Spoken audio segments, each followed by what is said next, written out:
What's up, everybody? Matt Gajewski here, back again with the Odd Shopper channel. Today, we're talking some college basketball. It's March the 16th. It is the Saturday of Conference Championship Week. Ton of semifinals, ton of finals today. Great slate of action, so make sure you check it out. Before we get started, hit that thumbs up button, subscribe to the channel, and hit the notification bell so you know when this and all other content goes live. We're also brought to you by Bet365, and they have a new limited time deal for those of you in Kentucky, Ohio, New Jersey, Virginia, Iowa, Colorado, Louisiana, Indiana, Arizona, and North Carolina. What you'll do is click the link below, make your first deposit, and then bet $5 on any game, total, team, whatever you want, and you are automatically getting $150 in the form of bonus bets, whether that initial wager wins or loses. March Madness is coming up rapidly. We're less than a week away. Why would you not want to have an extra $150 in your bankroll to play around with during the best gambling week of the entire year? You must be 21 or older to play, 18 in Kentucky. If you or someone you know has a gambling problem, please call or text 1-800-GAMBLER. All right, fun slate of action yesterday as we now move forward towards the finals, semifinals in most leagues. Purdue could not get it done against Michigan State. They were very close, lost by a hook, I believe, on a 6. I think there was a 5-point win, 4-point win. Braden Smith got injured in the game, was out for a short period of time. Looks like he'll be okay. More on that later. But it was a pretty good showing out of Michigan State overall. So not too much to really say there. Purdue is going to absolutely murder some teams in the upcoming future here. Wisconsin got it done against Northwestern.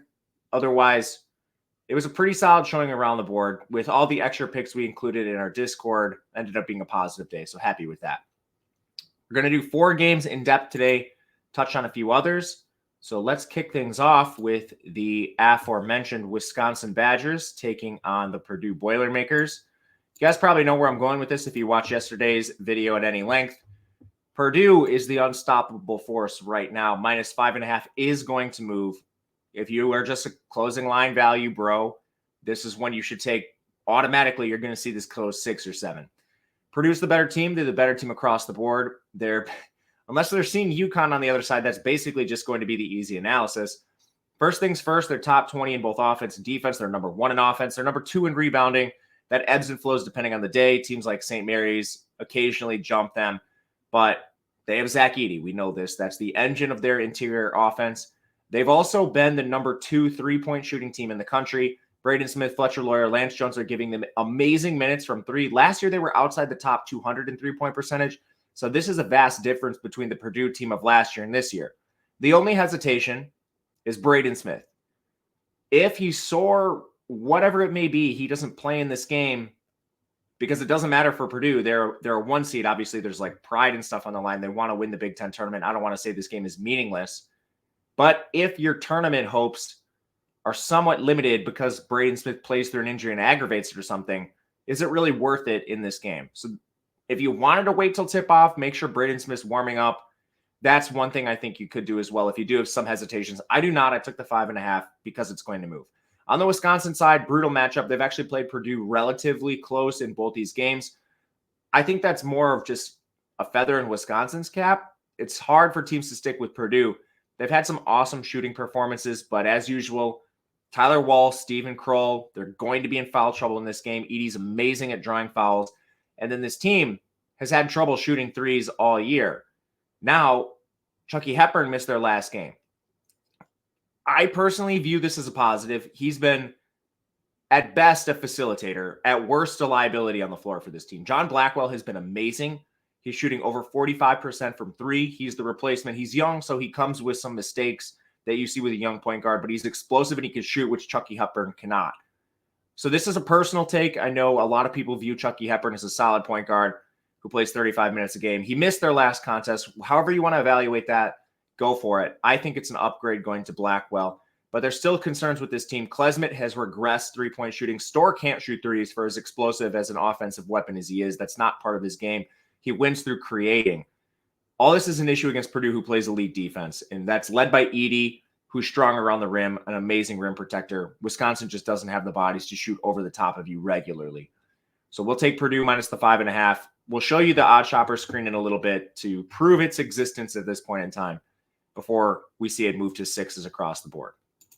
All right. Next up, we're going to head to the Mountain West. We're doing the favorite games first, and then we'll talk on some of the other big ones. New Mexico takes on San Diego State. This is a 2-point spread. You can find New Mexico at the dog price. I think there's a really good chance they just win this game outright. So if you want to play on money line stuff, feel free. Efficiency metrics across the board favor New Mexico. The only place San Diego State has a decided advantage is on the interior, where they rank 11th. And New Mexico is no slouch on that area of the floor either. This team ranks 28th in overall defense. So right away, I think you do have some advantages just on paper for a team at the dog price. That the reason I think they're kind of underseeded, or I guess coming in as the underdog, is they're underseeded in this tournament, the 6th seed.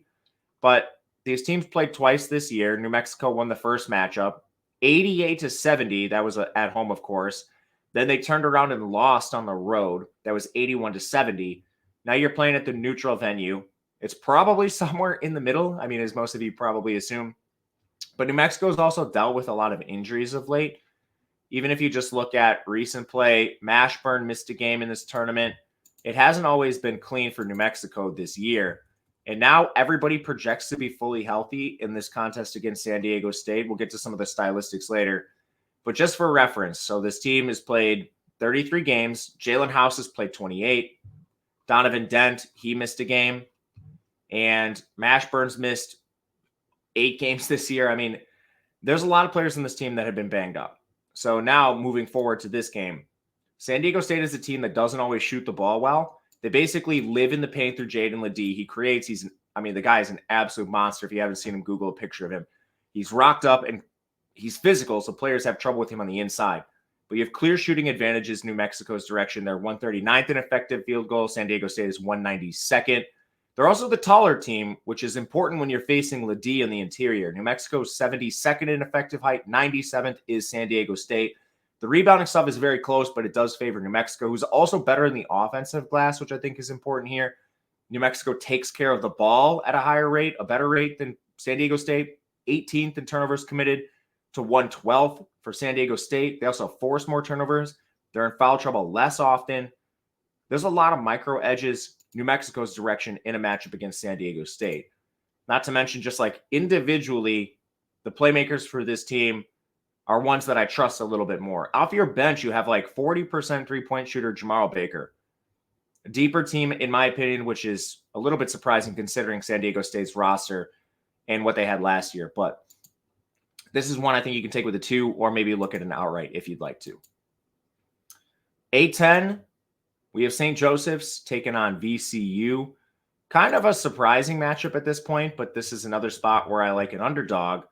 It's just should be closer to a pick'em, in my opinion. There's edges on both sides. St. Joseph's, better on offense, 83-119.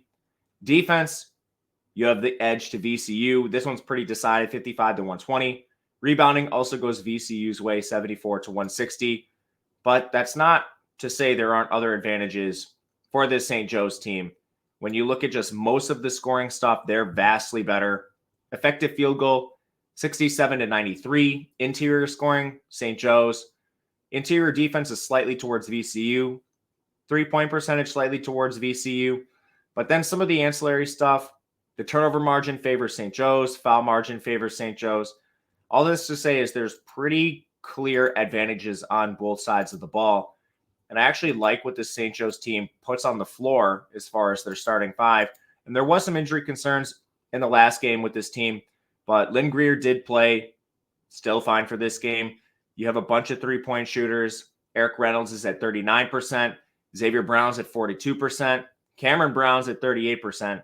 All those are on a ton of attempts. Like Cameron Brown has shot 203 threes this year. So you have the ability to shoot over the top. And this team has pretty decent size. For reference, like Christ Esenkondo has missed games this year. This is a 7-foot freshman sort of coming into his own. But it's not just him. You have Rasheer Fleming at 6'9", Kasper Klasek at 6'8". This is a tall team. And when you parallel this with the VCU team on the other side, they're not quite as tall. You're going to deal with some combination of like Kwani, Tobu Lawal at the 5. They're 6'8" and 6'9". Bear still plays the 4 at 6'8". So the rebounding stuff, I'm a little worried for VCU, actually. I think there might be some advantages on the St. Joe side with Esenkondo missing so much time this year for them. But anyway, you can find them at the dog price. I have no problems with this at 2.5. And this is one that we will back. Last one to talk about today, Pac-12. Oregon takes on Colorado. Maybe a surprising matchup for some. Arizona getting upset. Personally, I don't think Arizona's very good, and I think they've been like overseeded in the projections through most of the year. I mean, this team has horrific losses. Oregon State, I mean, you can't tell me Arizona's a 2 seed with those egregious losses. But anyway, they lose yesterday. So now the matchup we get is Oregon-Colorado. Happy Colorado's here, team that's battled just insane injuries all year. Most recently to Cody Williams. He's back, their best NBA prospect. The team is awesome. You still have De Silva and Lampkin on the interior. And, I mean, their guard play is now much better, too. Basically running the point is KJ Simpson all the time. But Javon Hadley's been awesome for this team, too. He plays their shooting guard primarily. And then you're getting bench players like Luke O'Brien, who are in somewhat larger roles, but Luke O'Brien, 38% from 3. Cody Williams, 43%. Hadley, 44%. De Silva, 38%. KJ Simpson, 46%. They have shooters across the floor. This team is tall, which is important because you are contending with Oregon, who has N'Faly Dante on the interior, coming off an amazing game yesterday. But this size, man, 5th in rebounding, Oregon is 167th. As long as you control Dante on the inside, there's tons of injuries for Oregon. You don't have Nate Biddle. You don't have Mookie Cook. Zarzuela's been out. Keyshawn Bartholomew. And honestly, Kuznard, it's been surprising he's even played. He's playing through an injury right now, and he's playing well, so I got to give him credit. But, man, this Oregon team is not at full strength. You have advantages everywhere. Offense, defense, rebounding, effective shooting, interior scoring, three-point scoring. I mean, I can't find a single spot Oregon has an advantage here other than narratives. They've been pretty hot, and they've knocked off some good teams on their path to this position in the tournament. But we're not going to buy that. We will take Colorado minus the 2. And there's a couple other games I want to talk about, but I'm going to bring you to the Odd Shopper screen. You guys know I live in an illegal state. I'm in Wisconsin. So some of these will be available to you. They're not available to me, but we'll talk about them nonetheless. Before we get there, here's just a couple to prove to you. Wisconsin and Purdue, you can find the 5.5 out there. That's at FanDuel. And then for Oregon, you can find 1.5 with Colorado. Damn. That's available at Caesars. So I had even a stale line on the screen. Take your 1.5 at Caesars, people. But this is Odd Shopper, the name of this channel. What it does on this screen, live odds, shows you the best places to find these wagers. You can sort by state. You can sort by book. This is a huge deal. I've lost on the hook. I had another loss on the hook yesterday. So I think we're up to 5 this week. That's a huge difference in your bottom line at the end of the day. And this tool is available along with all of our other tools. We have a market-based approach that helps you find plus EV bets across sports, player props, NHL, NBA, college basketball, whatever you want. And our Discord's now included. I'm in there talking about these tools, what plays we're making, trying to give analysis. You can ask questions. It's interactive. And we're in there all day. So it's probably the easiest place to reach us, myself, Ben, all the other experts. It's only $14.95 for a week, $49.95 for a month. There's no long-term commitment. So even if you just want to try it out in the most exciting week of the season, March Madness, opening weekend, now's a good time to do it. No long-term commitments. Link is below. But I'm going to go through a couple other spots on this live odds page because there's some other games I think that are interesting, but I haven't quite taken yet because we're waiting on some numbers. So for reference, there's a whole slate of games today, and some of them are a little more interesting than others. One I'm looking at a total in is this North Carolina and North Carolina State game. So with this tool, you can also go, sports books, matchups, but down here you can see money line, point spread. We'll look at the totals, and then it'll bring up the games. You'll have to go back to your matchup, but North Carolina, NC State, 146.5. You can see this one has been steadily on the rise. 145 was available at one point, but pacing in this game is awesome. The only concern you're dealing with is just back-to-backs, and NC State is a wildly underseeded team, so they've played multiple days in a row. But North Carolina hasn't, and they're 44th in pace, and they have massive advantages on the inside against DJ Burns and Diarra for NC State, who I don't respect very much on the inside, But from there, you also have the North Carolina team that's playing fast, which kind of drags other teams into their game. DJ Horn has played well since the injury for NC State. So I think there's a lot of avenues for just overall scoring in this game, not just in pacing, but also from North Carolina's efficiency. We didn't even mention their guards like Cadeau, RJ Davis. This team has been awesome, and they're 65th in three-point percentage and shooting a decent amount of them. So there should be advantages for North Carolina scoring with DJ Horn and company healthier.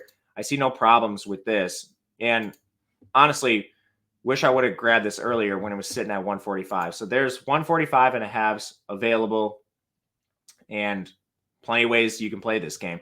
Just a few others that I'm going to probably look at and maybe take before we head out of here. UMass Lowell against Vermont. That's at a +7.